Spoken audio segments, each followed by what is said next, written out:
മഴവില്ല് season 2. രചന കർണൻ സൂര്യപുത്രൻ. അവതരണം ഷാഹുൽ മലയിൽ. Editing Faisal C എന്ന് ഊഞ്ഞേരി. പാലാട്ടി സീ ഫുഡ്സിന്റെ ഓഫീസ്. മാഡം എന്തൊക്കെ പറഞ്ഞാലും ഇതിനൊരു തീരുമാനം ഉണ്ടാക്കാതെ യാതൊരു ഒത്തുറുപ്പിനും ഞങ്ങളില്ല. തൊഴിലാളി യൂണിയൻ നേതാവ് എൽദോസ് പറഞ്ഞു. തൊഴിലാളികൾ നിങ്ങളുടെ അടിമകളല്ല, നിങ്ങളിവിടുത്തെ ജന്മികളുമല്ല. എൽദോസെ താനൊന്ന് സമാധാനിക്ക്, നമുക്ക് വഴിയുണ്ടാക്കാം. പാലാട്ടി ഗ്രൂപ്പിന്റെ ലീഗൽ അഡ്വൈസർ മോഹൻരാജ് അനുനയിപ്പിക്കാൻ ശ്രമിച്ചു. സത്യഭാമ ഒന്നും മിണ്ടാതെ മാറിൽ കൈകൾ കെട്ടി ചേർന്നിരിക്കുകയാണ്. എങ്ങനെ സമാധാനിക്കാനാ വക്കീലേ?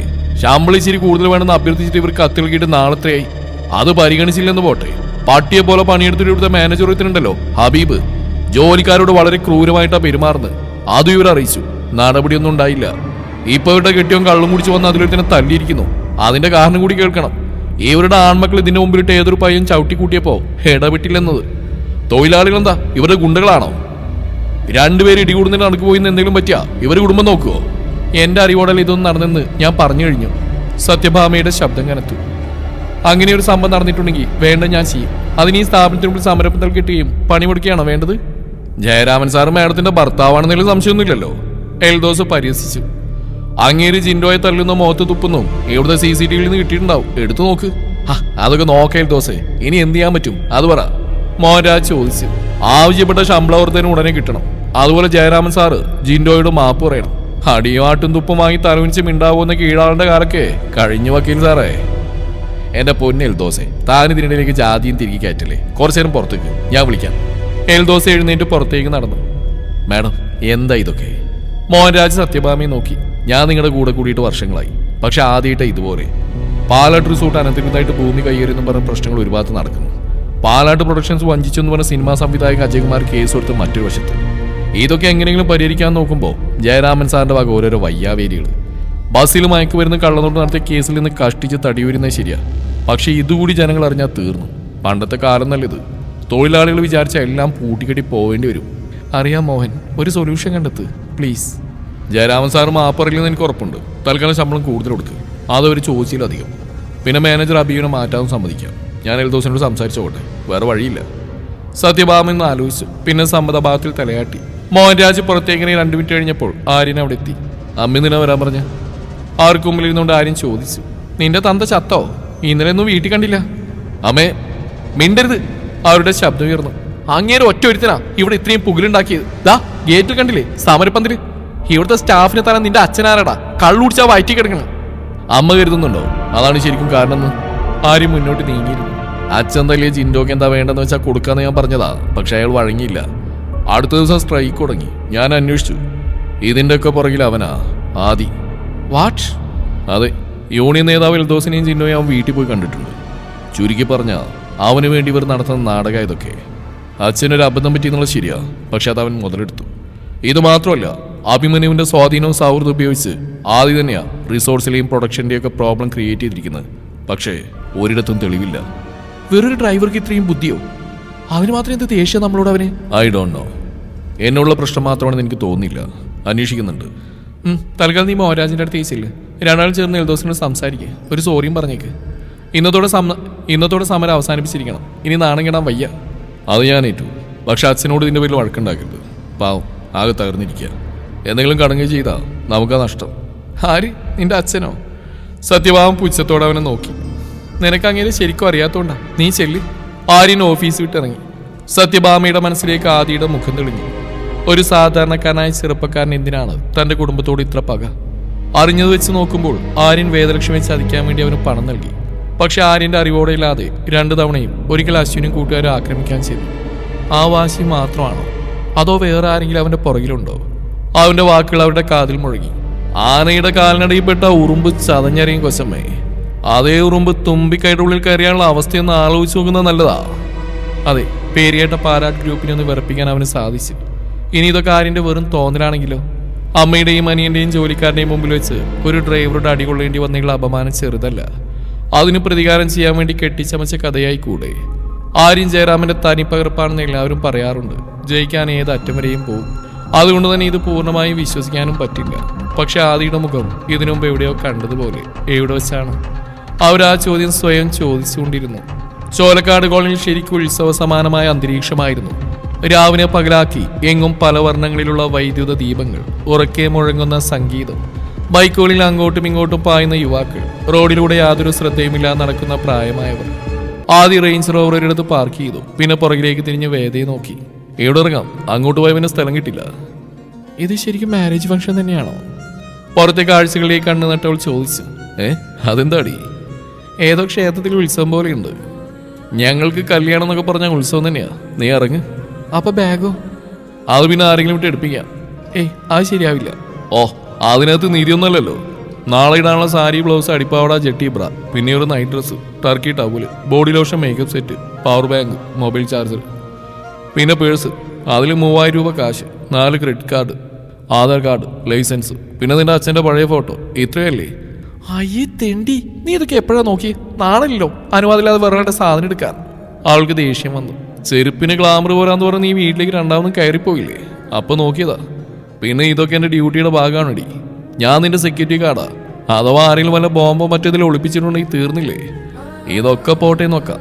ആവശ്യമുള്ള സാധനങ്ങൾ തന്നെ. എന്നാലും കല്യാണത്തിന് വരുമ്പോൾ നീ എന്തിനാടി ലാപ്ടോപ്പ് എടുത്ത്? വലിയ സംഭവമാണെന്ന് ഇവിടെ ഉള്ളവർ കാണിക്കാനാണോ? അത് ഓർമ്മയില്ലാതെ അവൾ ചമ്മി. ഇറങ്ങ്. വയ്യാ ചിക്കൻ്റെ നല്ല പീസൊന്നും കിട്ടൂല. ആദ്യം പുറത്തിറങ്ങി. പിന്നാലെ അവളും. വണ്ടി ലോക്ക് ചെയ്ത് അവർ റോഡിലൂടെ നടന്നു. മുന്നോട്ട് ചെല്ലുന്നതോറും സംഗീതം ഉച്ചത്തിലായി. കരോക്കെയിട്ട് ആരോ പാടുകയാണ്. റോഡിൽ മുഴുവൻ ആളുകൾ ഡാൻസ് കളിക്കുന്നു. ആദ്യം അവളെയും ചേർത്ത് പിടിച്ച് അവർക്കിടയിലൂടെ നീങ്ങി. ഞാനിങ്ങനെയൊന്നല്ല പ്രതീക്ഷിച്ച്. എങ്ങനെ? അല്ല, സാധാരണ സിനിമയിലൊക്കെ കോളനിയിൽ താമസിക്കുന്ന ഹീറോ സുന്ദരിയായ നായികയും കൊണ്ട് വരുമ്പോൾ ആ നാട്ടുകാർ മുഴുവൻ ചുറ്റും കൂടും. കാരണം അവനവരുടെ നേതാവാണല്ലോ. ഇവിടെ ആരും ഇതിനെ കാര്യമായിട്ട് മൈൻഡ് ചെയ്യുന്നില്ല. 1-2 പേരാകെ കുശലം ചോദിച്ച്. അവരെന്നെയും നോക്കിയിട്ട് പോലുമില്ല. അവൾ പറയുന്നതായിട്ട് ആദ്യം ചിരിച്ചു. ആ ഡാൻസ് കളിക്കുന്ന പിള്ളേരെ അത്യാവശ്യം വെള്ളടിച്ചിട്ടുണ്ട്. ഇപ്പൊ നിന്നോട് മിണ്ടുന്നത് മോശമാണെന്ന് അവർക്കറിയാം. പിന്നെ ഇങ്ങനെ കണ്ണിമച്ചിമാ നോക്കിൽ നീ അത്രയ്ക്ക് സുന്ദരിയൊന്നും അല്ലല്ലോ. അല്ലേ? വേദവന്റെ വയറിൽ നുള്ളി. പറയടാ, ഞാൻ സുന്ദരിയല്ലേ? വീട്ടിൽ കുരിപ്പ്, നീ സുന്ദരി തന്നെ. സമ്മതിച്ചു പോരെ? അപ്പോഴേക്കും കല്യാണ വീടിന്റെ മുറ്റന്ന് ഒരു വൃദ്ധൻ അവിടെ എത്തി. നീ എന്താടാ വൈകിയത്? അയാൾ ഗൗരവത്തിൽ ചോദിച്ചു. കുറച്ച് ജോലി ഉണ്ടായിരുന്നു, അതാ. നീയും വിഷ്ണുവും സ്വന്തം കാര്യം നോക്കിപ്പോയി.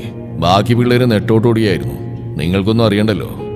പുറത്തുള്ളവരെ പോലെ തലേന്ന് വരിക, കല്യാണം കൂടി തിരിച്ചു പോവുക, അല്ലേ? ഹായ്, ചൂടാവല്ലോ കുഞ്ഞപ്പ, ഞാൻ വന്നല്ലോ, ക്ഷമിക്ക്. മോളുടെ കെട്ട് കഴിഞ്ഞാൽ നിങ്ങൾ തനിച്ചല്ലേ? വേണേ ഒന്നുകൂടെ കെട്ടിക്കോ. അതിന് ഞാനൊരു മാസം മുമ്പേ വരാം, പോരെ? പോടാ. അയാൾ കയ്യോങ്ങി. പിന്നെ വേദയെ നോക്കി. അപ്പോൾ അയാളുടെ മുഖത്ത് ദേഷ്യം മാറി പ്രസന്നത നിറഞ്ഞു. വാ മോളെ, ഇവൻ വിളിച്ചു പറഞ്ഞിരുന്നു മോള് വരുമെന്ന്. ഇവിടെ സൗകര്യങ്ങളൊക്കെ കുറവാട്ടോ. അതൊന്നും സാരില്ല. വേദ പുഞ്ചിരിച്ചു. എടാ, കൂട്ടിയകത്തേക്ക് കൊണ്ടുപോകും. എന്നിട്ട് നീ പെട്ടെന്ന് വാ. പുറകിലൊരു ടാർപ്പായ വലിച്ചു കെട്ടണം. രാത്രി മഴ പെയ്യാൻ സാധ്യതയുണ്ട്.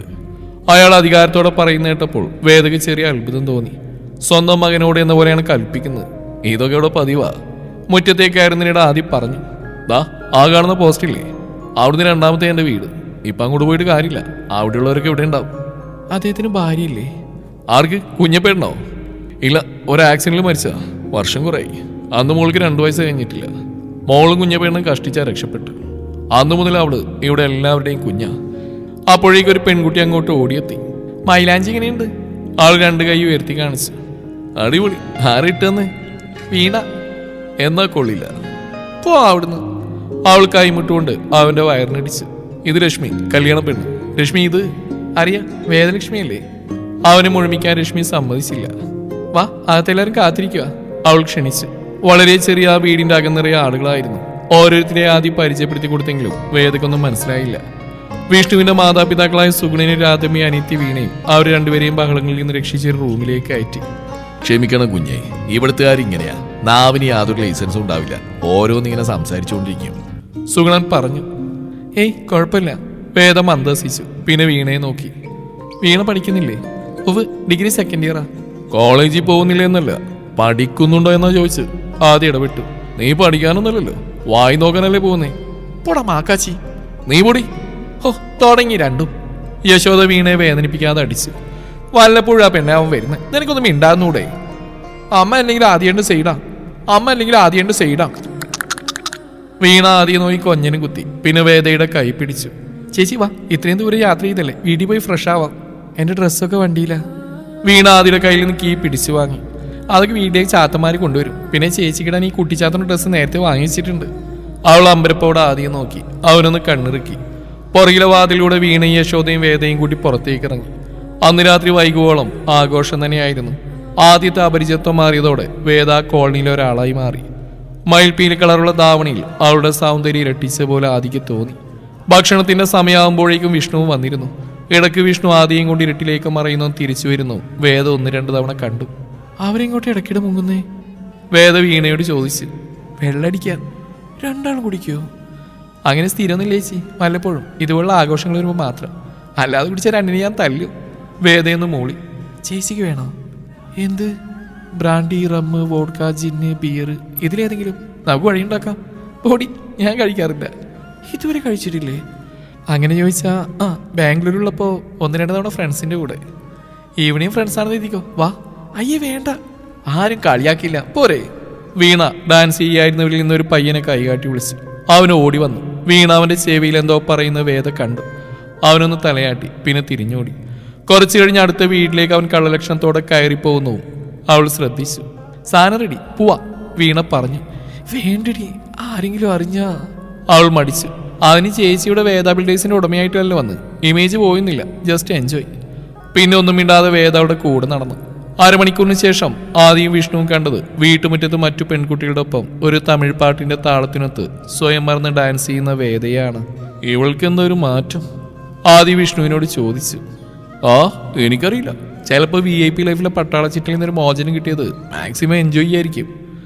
അതൊന്നുമില്ല, എന്തോ ഇവിടെ ഒരു തകരാറ് പോലെ.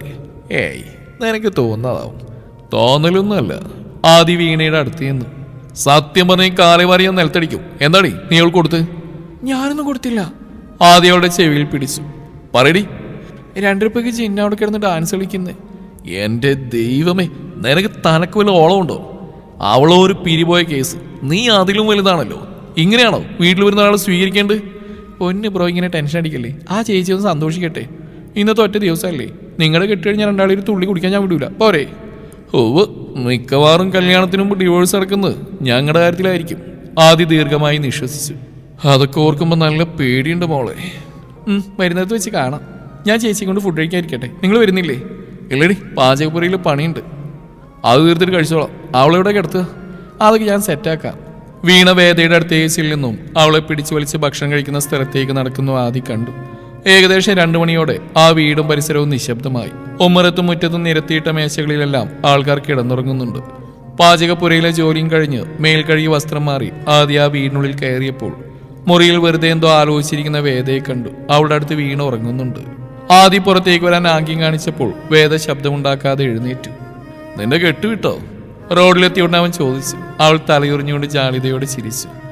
എന്താ ഒരു ഇളി! ബ്രേക്ക് ഡാൻസും ഭരതനാട്യവും കുച്ചിപ്പുടിയും കഥകളിയെല്ലാം ഒരുമിച്ച് കളിക്കുന്നുണ്ടായിരുന്നല്ലോ. പിള്ളേര് വീഡിയോ എല്ലാം എടുത്തിട്ടുണ്ട്, നിനക്ക് അയച്ചുതരാം. അയ്യേ ആദി പ്ലീസ്, അതെങ്ങാനും പുറത്തു വന്നാൽ തീർന്നു. തുണ്ട് വീഡിയോ എന്നല്ലൂടെ, നിന്റെ കഴിവിൽ ഓങ്ങാണ്ടേ. അവൾ ദേഷ്യത്തോടെ അവനെ നോക്കി. ഇനി അതോർത്ത് വിഷമിക്കണ്ട, ഞാൻ ചുമ്മാ പറഞ്ഞ. ആരും വീഡിയോ ഒന്നും എടുത്തിട്ടില്ല. വേദലക്ഷ്മി മാഡത്തിന് നാണക്കേട് ഉണ്ടാവുന്നൊന്നും എവിടെ നടന്നിട്ടില്ല. ഡാൻസ് വളരെ നന്നായിരുന്നു. വിഷ്ണുവിൻ്റെ എവിടെ? ഓഫായി, ഇനി രാവിലെ നോക്കിയാൽ മതി. നിനക്ക് ഉറങ്ങണ്ടേ? വേണ്ട, ഉറക്കം വരുന്നില്ല. എന്നെ എവിടെയെങ്കിലും കൊണ്ടുപോകാമോ? ഇത് മൈസൂരെന്നല്ല കറങ്ങാൻ, അതൊന്ന് അട്ടപ്പാതിരിക്ക്. പോരായിട്ട് മഴയും വരുന്നുണ്ട്. ഒരാഗ്രഹം പറഞ്ഞു, പറ്റില്ലെങ്കിൽ വേണ്ട. ശരി, മേഡം പറഞ്ഞാൽ കേൾക്കാണ്ടിരിക്കാൻ കഴിയില്ലല്ലോ. അവൻ ചുറ്റും നോക്കി. റോഡരികിൽ നിർത്തിയിട്ട ഗുഡ്സ് ഓട്ടോയുടെ പുറകിൽ 3 പേര് ഉറങ്ങുന്നുണ്ട്. ആദ്യം അവിടെ ചെന്ന് ഒരുത്തനെ കുലുക്കി വിളിച്ചു. കുഞ്ഞുട്ടാ, ബൈക്കിന്റെ ചാവിയുടെ. അവൻ പാതിയുറക്കത്തിൽ തലയുയർത്തി നോക്കി. പിന്നെ തന്നെ ജീൻസിന്റെ പോക്കറ്റ് തൊട്ട് കാണിച്ച് വീണ്ടും ഉറങ്ങാൻ തുടങ്ങി. ആദ്യം കൈയിട്ട് ചാവി എടുത്തു. പിന്നെ എതിർവശം നിർത്തിയിട്ട ബൈക്ക് സ്റ്റാർട്ട് ചെയ്തു. കയറ്, ദൂരെങ്ങും പോയില്ല. പോലീസുകാർ ഊതിച്ചാ പണി കിട്ടും. വേദ പുറകിൽ കയറി. അവൻ ബൈക്ക് മുന്നോട്ടെടുത്തു. കുറച്ചു ദൂരം പിന്നിട്ടപ്പോഴേക്കും ചരൽ വാരി എറിയുന്ന പോലെ ശക്തമായ മഴ പെയ്തു. നിർത്തണ്ട, നമുക്ക് നനയാം, അവൾ അവനോട് പറഞ്ഞു. അവൻ ഇടതുവശത്തുള്ള ഒറ്റടി പാതയിലേക്ക് ബൈക്ക് തിരിച്ചു. അതിലൂടെ ഒരു 1/2 കിലോമീറ്റർ പോയ ശേഷം അവൻ ബൈക്ക് നിർത്തി. ഇറങ്ങടി, സ്ഥലമെത്തി. വേദ ഇറങ്ങി ചുറ്റും നോക്കി. ചുറ്റും തെങ്ങുകളും കവുങ്ങളും പിന്നെ കുറെ തേക്ക് മരങ്ങൾ. ആദ്യം അവിടെ കൈ പിടിച്ച് നടന്നു. അവിടെ ഒരു ചെറിയ വീടുണ്ടായിരുന്നു. അതിന്റെ കുറച്ച് താഴെയായി ഒരു തോടൊഴുകുന്നു. ആദ്യം ആ വീടിന്റെ ഉമ്മറത്ത് കയറി. പിന്നെ ഭിത്തിയിൽ തൂക്കിയ പഴയ കലണ്ടർ പൊക്കി അതിനിടയിൽ ആണിയിൽ കൊളുത്തിയ താക്കോലെടുത്ത് വാതിൽ തുറന്നു. കീ ഇങ്ങനെ വെച്ചാൽ വേറെ ആരെങ്കിലും എടുക്കില്ലേ? ഇത് സ്വിസ് ബാങ്ക് ഒന്നുമല്ല, നീ അകത്ത് കയറി, വാതിലെടുക്കട്ടെ, നല്ല തണുപ്പ്. അവൾ അനുസരിച്ചു. ആദ്യം എവിടുന്ന് ഒരു മെഴുകുതിരി എടുത്ത് കത്തിച്ചു. വേദ അതിനകത്ത് മുഴുവൻ കണ്ണോടിച്ചു. ഒരു മുറിയും അടുക്കളയും മാത്രമുള്ള വളരെ ചെറിയൊരു കെട്ടിടം. കൃഷി ആവശ്യങ്ങൾക്കായിട്ടുള്ള ഉപകരണങ്ങൾ ഒരിടത്ത് കൂട്ടിയിട്ടിട്ടുണ്ട്. തൊട്ടടുത്ത് പ്ലാസ്റ്റിക് ചാക്കിൽ വളമായിരിക്കുമെന്ന് അവൾ ഊഹിച്ചു. മുറിയിൽ ചെറിയൊരു മരക്കട്ടിലുണ്ട്. അതിനടുത്ത് ഒരു സ്റ്റൂളിൽ അടുക്കി വെച്ചിരിക്കുന്ന കുറെ പുസ്തകങ്ങൾ. ഈ തോട്ടങ്ങ് ദൂരെയുള്ള ഒരാളുടെയാ. അച്ഛനാ മേൽനോട്ട ചുമതല. അഴിയിൽ നിന്നൊരു ടവലെടുത്ത് ആദ്യം അവളുടെ തലതോർത്തി. ഇടയ്ക്ക് ഞാനും വിഷ്ണു രണ്ടെണ്ണം അടിക്കാൻ ഇങ്ങോട്ട് വരും. അതും അല്ലെങ്കിൽ ഒറ്റയ്ക്ക് ഇരിക്കാൻ തോന്നുമ്പോൾ ഞാനിവിടെ വന്ന് കിടന്നുകൊണ്ട് എന്തെങ്കിലും വായിക്കും. ചിലപ്പോൾ ഇവിടെ തന്നെ ഉറങ്ങും. ഇതിന്റെ താഴെ ഒരു തോടൊഴുകുന്നുണ്ടേ. അവിടേക്ക് പോകാൻ കരുതി ഇറങ്ങിയതാ. അപ്പോഴല്ലേ മഴ. അവനവരുടെ മുഖവും കഴുത്തും കൈകളും എല്ലാം തോർത്തി കൊടുത്തു. പിന്നെ ഷർട്ട് ഊരിയെടുത്ത് പിഴിഞ്ഞു. അച്ഛനറിയാം എവിടെ ഞങ്ങൾ എന്തെങ്കിലും ഉടായി പരിപാടി നടത്തുമെന്ന്. എന്നാലൊന്നും പറയില്ല. പക്ഷേ വേറെ ഫ്രണ്ട്സിനാർക്കും ഇതിനകത്തേക്ക് പ്രവേശനമില്ല. എന്തെങ്കിലും കുറെ പൈസ സമ്പാദിച്ച് ഈ തോട്ടന്റെ പേരിൽ വാങ്ങിക്കണം. ഇത് കൊടുക്കുന്നുണ്ടെങ്കിൽ പറ, ഞാൻ വാങ്ങി നിനക്ക് തരാം. വേണ്ട, ഞാൻ ഉദ്ദേശിച്ച അതല്ല. കഷ്ടപ്പെട്ട് അധ്വാനിച്ച പൈസക്ക് എന്നാ. നമുക്കിടയിൽ അങ്ങനെയൊക്കെ ഉണ്ടാതി. ചിലപ്പോഴേക്കും എനിക്ക് ഭയങ്കര കോംപ്ലക്സ് തോന്നും. സ്വന്തമായിട്ട് തന്നേന്നുള്ളയില്ല. വിഷ്ണുവിന്റെ കുടുംബത്തെയാ സ്വന്തം കുടുംബമായിട്ട് സ്നേഹിക്കുന്നത്. എൻ്റെ എന്ന് പറയാൻ എന്തുകൊണ്ട് ഈ ഭൂമിയിൽ? വേദം മുന്നോട്ട് വന്ന് അവൻ്റെ ചുണ്ടുകളിൽ അമർത്തി ചുംബിച്ചു. ഏറെ നേരം. നിനക്ക് ഞാനുണ്ട്, മൃദുലമായ സ്വരത്തിൽ അവൾ പറഞ്ഞു. പിന്നെ പുറകിലേക്ക് മാറി ധാവണിയുടെ തുമ്പ് പിഴിയാൻ തുടങ്ങി. ആദ്യം അവളെ തന്നെ നോക്കി നിന്നു.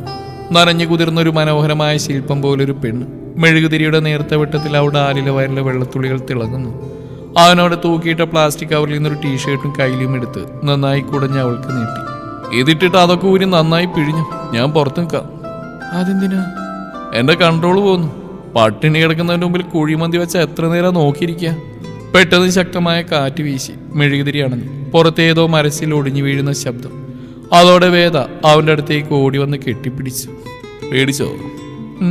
പേടിക്കണ്ട. ഞാനുള്ളിടത്തോളം നീ ഒന്നിനെയും പേടിക്കണ്ട. അവളോട് ചേർന്ന് നിൽക്കുമ്പോൾ തണുപ്പ് മാറി ശരീരത്തിന് ചൂട് പിടിക്കുന്ന പോലെ ആദിക്ക് തോന്നി. അവളും അതേ അവസ്ഥയിലായിരുന്നു. അരുതെന്ന് മനസ്സ് വിലക്കിയിട്ടും വേറെന്തൊക്കെയോ കൊതിക്കുന്നു. ആദ്യം അവളുടെ നെറ്റിയിൽ ഉമ്മ വെച്ചു. പിന്നെ കണ്ണുകളിൽ, മൂക്കിൻ തുമ്പിൽ, കവിളിൽ. അതിരങ്ങൾ തമ്മിൽ കുരുത്തപ്പോൾ വേദയൊന്ന് പുളഞ്ഞുകൊണ്ട് അവന്റെ മുതുകിൽ നഖങ്ങൾ ആഴ്ത്തി. വികാരങ്ങൾ ഉണർത്തിക്കൊണ്ട് അവന്റെ ചുണ്ടുകൾ ശരീരത്തിന്റെ എല്ലാ ഭാഗങ്ങളിലേക്കും സഞ്ചരിക്കുകയാണ്. വേണ്ടെന്ന് വെക്കാൻ അവനോ വേണ്ട എന്ന് പറയാൻ അവൾക്കോ കഴിഞ്ഞില്ല. നനഞ്ഞു കുതിർന്ന വസ്ത്രങ്ങൾ നിലത്തേക്ക് ഊർന്നു വീണു. പുറത്ത് മഴ ആർത്തലച്ച് പെയ്യുകയാണ്. ആ കൊച്ചുമുറിയിലെ പഴയ മരക്കട്ടിൽ പരസ്പരം പുണർന്നു കിടക്കുമ്പോൾ വരും വരായികളെ കുറിച്ചൊന്നും രണ്ടുപേരും ചിന്തിച്ചില്ല. ആ രാത്രിയിൽ വേദലക്ഷ്മി അവന് സ്വയം സമർപ്പിച്ചു, പൂർണ്ണ മനസ്സോടെ. അത് അവരുടെ മാത്രം ശരിയായിരുന്നു. തന്റെ നെഞ്ചിൽ മുഖം വെച്ച് തളർന്നു കിടക്കുന്ന വേദയെ അവനൊന്നുകൂടെ മുറുകെ കെട്ടിപ്പിടിച്ചു. നീ എന്റേതു മാത്രമാണെന്ന് പറയാതെ പറയുന്ന പോലെ. തുടരും ഈ കഥയുടെ ബാക്കി ഭാഗം നാളെ ഇതേ സമയം.